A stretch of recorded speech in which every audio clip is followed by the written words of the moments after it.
ఒక సమయంలో దూరంగా ఒక భౌతిక అరణ్యం ఉండితే అల్లాడుకోవాల్సిన ప్రాణువులు అలకారంగా ఉండారు. అవి సమన్వయంగా ఉన్నాయి మరియు ఎప్పుడూ ఒకరు ఇతరులను సహాయం చేస్తూ ఉండారు. ఒక రోజు కొంత తిరిగి వచ్చిన ప్రాణి అరణ్యంలో వస్తుంది. అది కొన్ని వేళల గుడికి రావటంలో ఉంది.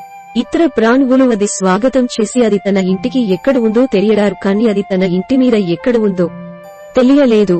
భయపడిన మరియు ఒకేసారి ఉనికించిన పని తన ఇంటిని కనుగొనించడం కాకపోతే ఇతర ప్రాణువులు సహాయం చేసి తన ఇంటిని కనుగొనించగలిగించారు.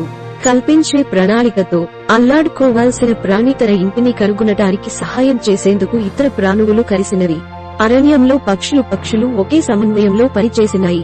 పలు అవకాశాలు సహాయం చేస్తే ఇతరమైన సమానతలను కలిగి ఉంటాయి.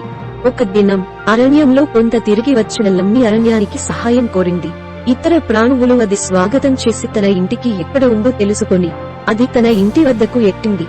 భయపడిన లమ్మి మరియు ఒకేసారి ఉనికించిన పని తన ఇంటిని కనుగొనించడం కాకపోతే ఇతర ప్రాణువులు సహాయం చేసి తన ఇంటిని కనుగొనించగలిగించారు.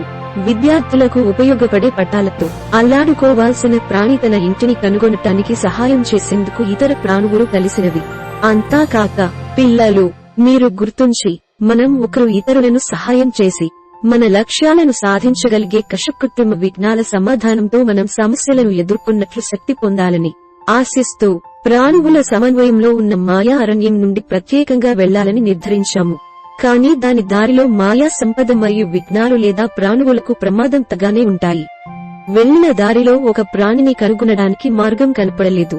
లోపల ఒక చిన్న పనిజారి ప్రాణి మాయా అరణ్యంలో ఉన్న మిత్రులను కనుగొని అలాగే ఇతర ప్రాణువులను కూడా కలిసి సహాయం చేయాలని ఆశిస్తూ తన మిత్రులతో సహకరించి దారిలో ఉంచారు. అంతేకాక అన్ని ప్రాణువుల పరస్పర సహకార మరియు సమన్వయంతో లోపల కనపడనున్న మార్గంలో కలిసి ప్రాణువుల సమస్యలను ఎదుర్కొన్నాము. మిత్రుల సహకారంతో మనం అనుకుంటున్న సమస్యలను పరిష్కరించాలని నిర్ధారించాము. మాయా అరణ్యంలో ప్రాణువులను కనుగొనడానికి మరియు అవి ప్రమాదానికి గురయ్యాలని నిర్ధారించాము. కొందరు ప్రాణువులు విషాని చేతిలో లేక మంట చేతిలో ఉన్నాయి. అందువల్ల మాయా అరణ్యంలో సావేల ప్రాణువులు నష్టం అవుతున్నాయి.